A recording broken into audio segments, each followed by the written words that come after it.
बिस्मिल्लाहिर्रहमानिर्रहीम। जी dear students, आज का जो हमारा टॉपिक है ये एफएससी फिजिक्स पार्ट 1 के अंदर assessment of total uncertainty in final result है।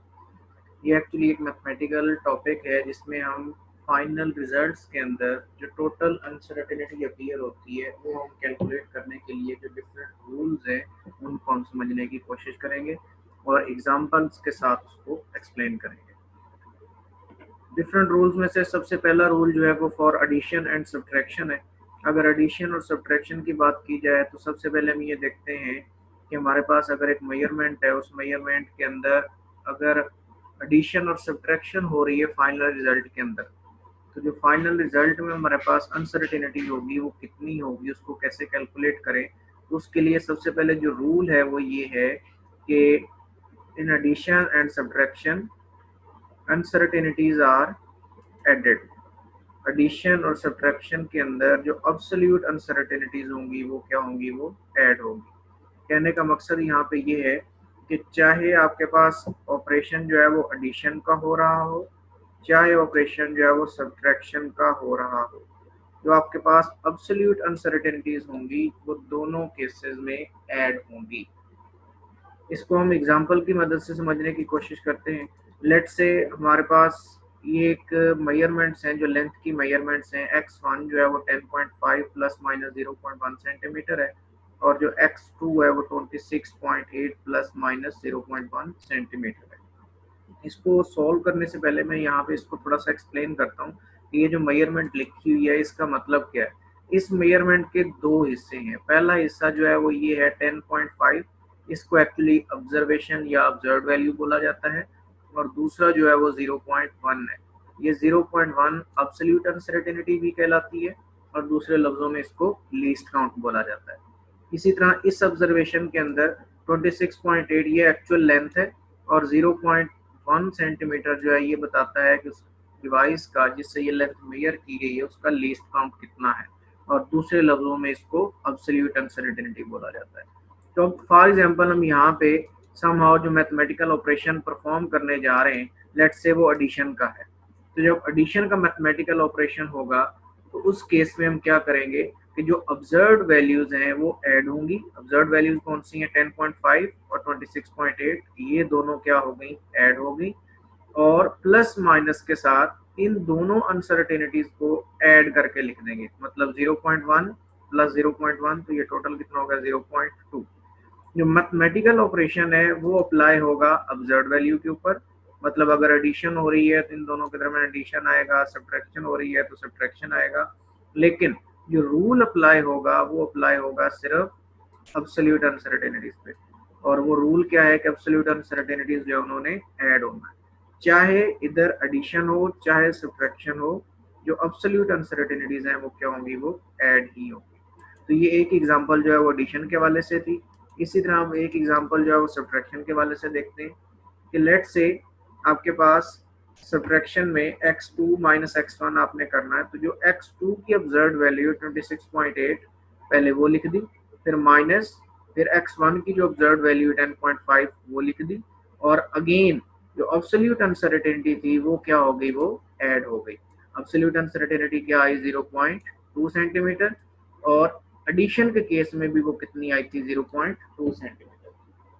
क्योंकि जो रूल है इन दोनों में वो कॉमन है, और वो रूल क्या है कि जो एब्सोल्यूट अनसर्टेनिटीज हैं वो ऐड होंगी। तो आप देख सकते हैं इन दोनों केसेस में हमने एब्सोल्यूट अनसर्टेनिटीज जो है उनको हमने ऐड किया है। लेकिन जो हमारे पास एक तरह से मैथमेटिकल ऑपरेशन था कि अगर हमने ऐड करना है तो हमने दोनों ऑब्जर्वेशन को ऐड कर दिया, और अगर हमने सब्ट्रैक्ट करना था तो हमने दोनों वैल्यूज के दरमियान सब्ट्रैक्शन का साइन लगा के इनको सब्ट्रैक्ट कर दिया। तो इस तरह करके ये रूल है, और ये रूल जो है इस तरह करके हमने इसको फॉलो करना है। और इस तरह करके आप देख सकते हैं कि जो सब्ट्रैक्शन का आंसर है वो हमारे पास 16.3 आ जाएगा, और जो एडिशन था उसका आंसर 37.3 आया था। तो अगेन मैं इसको रिकॉल करता जाऊं, in addition and subtraction absolute uncertainties are added. कि चाहे एडिशन हो रही हो चाहे सब्ट्रैक्शन हो रही हो, जो एब्सोल्यूट अनसर्टेनिटीज हैं वो दोनों केसेस में ऐड होंगी, और वो ये नीचे सॉल्यूशन के फॉर्म में आपको नजर आ रहा है। इसके बाद नेक्स्ट रूल की तरफ हम जाते हैं, और ये है फॉर मल्टीप्लिकेशन एंड डिवीजन। ये रूल थोड़ा सा एक्सटेंडेड है, इसको तवज्जो से स्टूडेंट्स आपने समझना है कि ये रूल जो है इसको कैसे हमने अप्लाई करना है। और इसको इजी करने के लिए मैंने इसको डिफरेंट स्टेप्स यहाँ पे लिखे हैं, उन स्टेप्स की फॉर्म में हम इसको समझेंगे। सबसे पहले रूल की स्टेटमेंट क्या है, in multiplication and division percentage uncertainties are added. सबसे पहला पॉइंट जो यहाँ पे आपने नोट करना है वो ये है कि यहाँ पे हमने परसेंटेज अनसर्टेनिटीज को ऐड करना है। प्रीवियस में हमने क्या किया था, अब्सोल्यूट अनसर्टेनिटीज को ऐड किया था, बट इस केस में हम क्या करेंगे, इस केस में हम परसेंटेज अनसर्टेनिटीज जो है उनको ऐड करेंगे। तो पहले तो ये रूल आ गया कि in multiplication and division percentage uncertainties are added, कि हम परसेंटेज अनसर्टेनिटीज जो उनको हम ऐड करेंगे। इसको भी हम एक एग्जांपल की मदद से समझने की कोशिश करते हैं। लेट्स से एग्जांपल है हमारे पास, calculate the possible value of uncertainty in resistance if value of potential and current is as following. ये एक्चुअली बुक की एक एग्जांपल है कि करंट और पोटेंशियल जो है ये उनकी वैल्यूज हैं। एक तो हमने रेजिस्टेंस कैलकुलेट करनी है और फिर उस रेजिस्टेंस के अंदर फाइनल अनसर्टेनिटी कितनी आएगी वो हमने कैलकुलेट करनी है। लेट्स स्टार्ट, इसको समझते हैं जी। इसको मैंने स्टेप्स की फॉर्म में लिखा है। सबसे पहला जो स्टेप है उसमें मैंने लिखा है find the percentage uncertainties in V and I. तो पोटेंशियल और करंट की परसेंटेज अनसर्टेनिटीज पहले मालूम कर लें, क्योंकि रूल जो हमारा है वो रूल ये कहता है कि परसेंटेज अनसर्टेनिटीज को हमने ऐड करना है। अब परसेंटेज अनसर्टेनिटीज कहाँ से लाई जाए, हमारे पास तो ये ऑब्जर्वेशन गिवन है। परसेंटेज वैल्यूज को, अनसर्टेनिटीज को कैलकुलेट करने का जो फार्मूला है वो ये होता है, least count divided by observed value multiplied by 100। अब इसी को हम फर्दर प्रोसीड करते हैं और कैलकुलेट करते हैं percentage uncertainty in potential. Potential क्या आपको लीस्ट काउंट या एब्सोल्यूट अनसर्टेनिटी जो है वो ये लिखी हुई नजर आ रही है 0.1, और ऑब्जर्व्ड वैल्यू जो है वो 5.2 है, वो ये आ गई। 100 से मल्टीप्लाई कर दिया तो ये 2% आ गई। तो परसेंटेज अनसर्टेनिटी जो पोटेंशियल के अंदर आई है वो 2% है। इसी तरह हमने कैलकुलेट की है फॉर करंट, और करंट के लिए जो है वो परसेंटेज अनसर्टेनिटी जो है वो 6% आ गई। अब टाइम आ गया रूल को अप्लाई करना। सॉरी, नेक्स्ट स्टेप हम देखते हैं। नेक्स्ट स्टेप में हम ये देखते हैं कि find the uncertainty by applying the rule. और रूल क्या था कि multiplication and division percentage uncertainties are added. Percentage uncertainties current और पोटेंशियल दोनों के हमने मालूम कर ली है। अब इस पे हम रूल अप्लाई करते हैं, और रूल क्या था कि इन दोनों को ऐड करना है। तो ऐड करने से जो फाइनल अनसर्टेनिटी आएगी वो भी परसेंटेज में आएगी, और अब वो परसेंटेज अनसर्टेनिटी रेजिस्टेंस की होगी। इसके बाद नेक्स्ट जो स्टेप है उसमें हमने करना है find the value of resistance, क्योंकि हमने कैलकुलेट एक्चुअली रेजिस्टेंस करनी थी, वो अभी तक हमने कैलकुलेट नहीं की। तो पहले अब रेजिस्टेंस को कैलकुलेट कर लेते हैं। वो आप लोग जानते हैं, उसका फार्मूला क्या है, Ohm's law V over I. Values put करके इसको सॉल्व कर लिया तो ये हमारे पास रेजिस्टेंस की वैल्यू आ गई। अब ये रेजिस्टेंस की ऑब्जर्व्ड वैल्यू आ गई, और ये रेजिस्टेंस के अंदर परसेंटेज अनसर्टेनिटी आ गई। अब अगर हम यहाँ पे लिखना चाहें तो हम लिख सकते हैं कि जो रेजिस्टेंस की वैल्यू है वो हमारे पास कितनी है जी, 6.19 वोल्ट पर एम्पेयर या ओम, और उसके अंदर अनसर्टेनिटी कितनी है, वो 8% की अनसर्टेनिटी है। एक तो तरीका ये है कि आप यहाँ तक लिखें, लेकिन नॉर्मली ये किया जाता है क्योंकि हमारे पास जो रिजल्ट है वो डेसिमल की फॉर्म में था, अब्सोल्यूट अनसर्टेनिटी की फॉर्म में था, तो हम इसको अब्सोल्यूट अनसर्टेनिटी की फॉर्म में लिखते हैं। अब अगर अब्सोल्यूट अनसर्टेनिटी की फॉर्म में लिखने, उसके लिए स्टेप जो है वो फॉलो करते हैं जी। उसके लिए हमें क्या करना पड़ेगा, हमने उसी प्रीवियस फार्मूला को मॉडिफाई कर लिया जो परसेंटेज अनसर्टेनिटी का था। उसमें हमने अब्सोल्यूट अनसर्टेनिटी लेफ्ट साइड पे लिख ली, percentage uncertainty multiplied by observed value divided by 100। इसके साथ जब हम डिवाइड कर देंगे तो ये हमारे पास क्या आ जाएगा, हमारे पास अब्सोल्यूट अनसर्टेनिटी आएगी। और वो अब्सोल्यूट अनसर्टेनिटी जो है वो आपके सामने ये आई, और ये 0.5, और यूनिट्स क्या होंगे, यूनिट्स होंगे इसके जो कि रेजिस्टेंस के यूनिट्स होते हैं। तो इस तरह करके जो पॉसिबल वैल्यू ऑफ रेजिस्टेंस है वो हम लिख सकते हैं। वो हमारे पास कितनी आ गई, ऑब्जर्वेशन हमारे पास 0.619 थी, और अब अब्सोल्यूट अनसर्टेनिटी जो है वो 0.5 की फॉर्म में आ गई। तो इस तरह करके हम जो है वो परसेंटेज अनसर्टेनिटीज को यूज करते हुए हमने एक्चुअली मल्टीप्लिकेशन और डिवीजन के अंदर जो फाइनल रिजल्ट के अंदर अनसर्टेनिटी आती है उसको फाइंड आउट किया। अगेन स्टेप्स को मैं रिकॉल कर देता हूँ। सबसे पहले हमने क्या करना है, हमने परसेंटेज अनसर्टेनिटीज कैलकुलेट करनी है। फिर हमने क्या करना है, उसके ऊपर रूल अप्लाई करना है कि एडिशन और मल्टीप्लिकेशन और डिवीजन के केस में हमने परसेंटेज अनसर्टेनिटीज को ऐड करना है।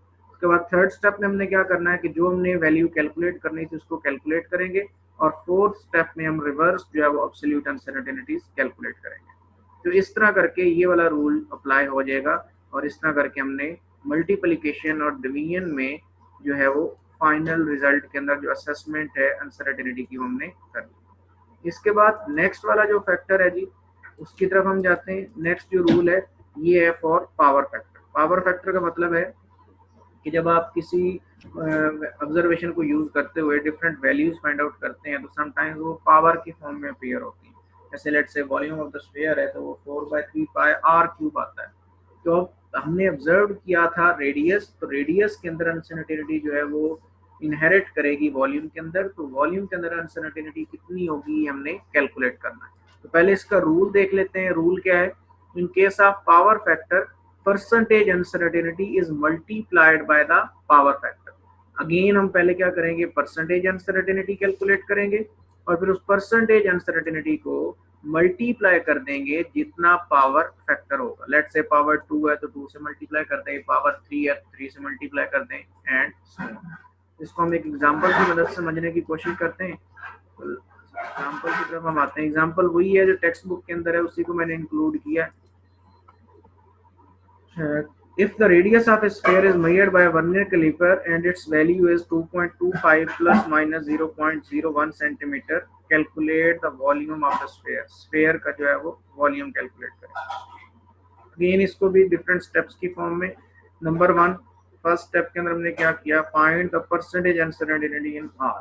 और यहाँ पे भी हमें परसेंटेज अनसर्टेनिटी निकालनी पड़ेगी क्योंकि रूल जो है वो हमें परसेंटेज अनसर्टेनिटी को यूज करते हुए एक्सप्लेन करता है। फिर इसके बाद परसेंटेज अनसर्टेनिटी अगेन वही फार्मूला है, अब least count divided by observed value multiplied by 100। Percentage uncertainty जो है वो हमारे पास 4% आ। फिर इसके बाद नेक्स्ट स्टेप क्या है कि अब वॉल्यूम कैलकुलेट कर लिया जाए स्फीयर का। उसका फार्मूला क्या होता है, 4/3 पाई आर क्यूब।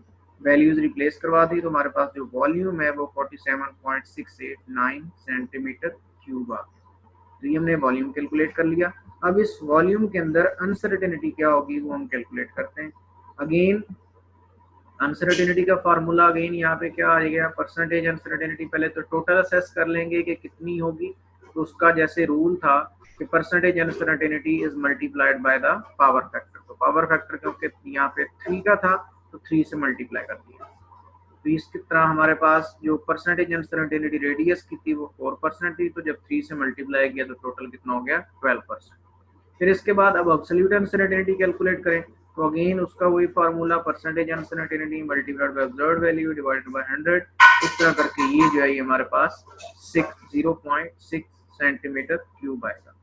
इसी तरह अगर हम वॉल्यूम ऑफ स्फीयर कैलकुलेट करना चाहें तो अब उसको हम कैसे लिखेंगे, उसको ऑब्जर्व्ड वैल्यू प्लस माइनस जो है वो एब्सोल्यूट अनसर्टेनिटी के साथ लिखेंगे, और जो वो जो वॉल्यूम होगा हमारे पास, इसको मैंने राउंड ऑफ किया है, तो वो 47.7 प्लस माइनस 0.61 सेंटीमीटर क्यूब हो जाएगा।